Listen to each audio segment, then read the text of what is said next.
ഇത് കുറച്ച് നാൾ മുൻപ് എടുത്തൊരു വീഡിയോ കേട്ടോ. കണ്ണൂർ വീട്ടിൽ ചെന്ന് കഴിഞ്ഞപ്പോഴത്തേന് തേങ്ങ ഇട്ടാട്ടോ ഞങ്ങളുടെ പറമ്പിൽ നിന്നേ.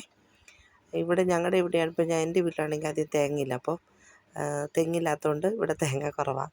അതുകൊണ്ട് ഞങ്ങൾ എല്ലാ പ്രാവശ്യവും വീട്ടിൽ ചെന്നിട്ട് തേങ്ങയൊക്കെ കേട്ടോ വരുന്നു കേട്ടോ. ഇപ്രാവശ്യം വിളവ് വളരെ മോശമായിരുന്നു. തേങ്ങയൊക്കെ ആകെ ക്ഷീണിച്ച് പോയി. അപ്പോൾ ഉള്ള തേങ്ങ നമ്മൾ വീട്ടിലോട്ട് കൊണ്ടുവരും കേട്ടോ. കാരണം കുറച്ചേറെ ബസ്സിന് വരുന്നുള്ളതുകൊണ്ട് കുറേ തേങ്ങ കൊണ്ടുവരും. അപ്പോൾ ഞാൻ ചേട്ടനോട് പറയാം, ചേട്ടാ വേഗം വേഗം പൊളിച്ചോളാൻ പറഞ്ഞു കേട്ടോ. ചേട്ടൻ അങ്ങനെ പൊതിക്കുവാണേ ഇങ്ങോട്ട് കൊണ്ടുവരാൻ വേണ്ടി. പിന്നെ ബസ്സിന് വരുന്നുണ്ട് ചാക്കിനകത്ത് കെട്ടി വെച്ചാൽ മതി കേട്ടോ. കണ്ടോ, തീരെ ചെറിയ തേങ്ങ, എന്നാലും ഞങ്ങൾക്ക് ഇവിടെ വലിയ കാര്യം കേട്ടോ. കാരണം ഞങ്ങൾ നല്ല പൈസ കൊടുത്താൽ പുറത്തുനിന്ന് വാങ്ങുന്നത്. അതുകൊണ്ട് പിന്നെ ചെറുതായാലും വലുതായാലും തേങ്ങയല്ലേ, ഞങ്ങൾ കുറച്ച് കൊണ്ടുവരും കേട്ടോ. എല്ലാ പ്രാവശ്യവും അതെ, വീട്ടിൽ ചെല്ലുമ്പോഴത്തേന് തേങ്ങ കൊണ്ടുവരും.